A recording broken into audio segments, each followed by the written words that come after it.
মিলন সংঘৰ উদ্যোগত আপোনালোকে ফুটবল খেল পাতিছে, কি ক'ব এই ক্ষেত্ৰত? আমি প্ৰতি বছৰে আমি এই খেল এখন প্ৰদৰ্শন কৰোঁ। আমাৰ যিখিনি ফুটবল খেলুৱৈ আছে তেওঁলোকক উৎসাহ দিয়াৰ কাৰণে, যিহেতু তেওঁলোকে আগন্তুক দিনত যাতে উৎসাহ পায়, ডাঙৰ খেলুৱৈ হৈ ডিষ্ট্ৰিক্ট প্লেয়াৰ অসম ষ্টেট বা ইণ্ডিয়াৰ হৈ খেলিব পাৰে, সেই উদ্দেশ্যে আমি পুৰাণবিনি খেলপথাৰত আমি আদৰ্শ মিলন সংঘৰ সৌজন্যত প্ৰতি বছৰে এখন ফুটবল টুৰ্ণামেণ্ট অনুষ্ঠিত কৰোঁ।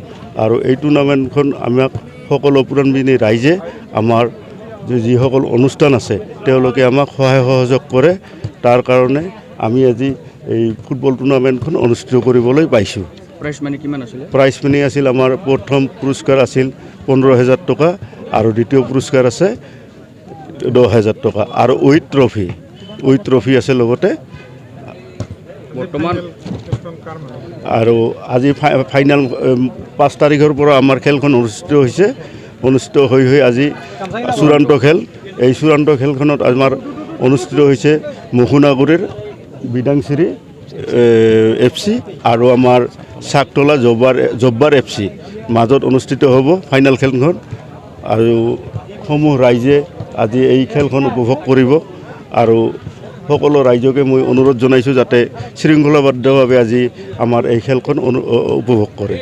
বৰ্তমান সময়ত দেখা পোৱা যায় যে বেছিভাগ ল'ৰা ছোৱালীবিলাক মোবাইল লৈ ব্যস্ত থাকে। এই ক্ষেত্ৰত পুৰণি আদৰ্শ মিলন সংঘই যি খেলখন পাতিছে সেইটো আচলতে আমেজ দিয়াৰ কাৰণে হয়। এই ক্ষেত্ৰত ল'ৰা ছোৱালীবিলাকৰ কাৰণে কি ক'ব? আজি মোবাইলটো যিটো মোবাইলৰ কৈছে আপুনি, মোবাইলত হয়, মোবাইল লৈয়ে মানুহ ব্যস্ত থাকে, মোবাইলত PUBG খেল খেলে, কিবা খেল খেলে। তাৰ কাৰণে আমি সজাগ হৈছোঁ। যোৱাবেলিও আমি আজি 3 মাহমান আগত আমি ড্ৰাগছ বাল্য বিবাহ এই সম্পৰ্কে এটা বৃহৎ অনুষ্ঠান আমি অনুষ্ঠিত কৰিছিলোঁ। পুৰাণবিনি বাটেনীয়া হাইস্কুলৰ সমূহ ছাত্ৰ ছাত্ৰী, শিক্ষক শিক্ষয়িত্ৰী, পুৰাণবিনি LP স্কুলৰ সমূহ শিক্ষয়িত্ৰী আৰু অংগনবাদী আশাকৰ্মী আৰু আদৰ্শ মিলন সংঘৰ পুৰাণবিনি মছজিদ কমিটিৰ সমূহ সদস্যসকলৰ জৰিয়তে আৰু পুৰাণবিনি ৰাইজৰ সহযোগত এটা আমি মিছিল উলিয়াইছিলোঁ।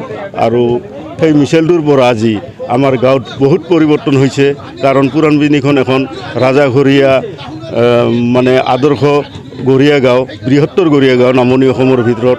আৰু এই গৰীয়া গাঁওখনক আমি যাতে কিভাৱে আগুৱাই নিব পাৰোঁ তাৰ কাৰণে আমি আদৰ্শ মিলন সংঘই এটা পদক্ষেপ লৈছোঁ, যাতে আগন্তুক দিনত আমি ল'ৰা ছোৱালীবিলাকক আমি খেলত আকৰ্ষণ কৰিব পাৰোঁ।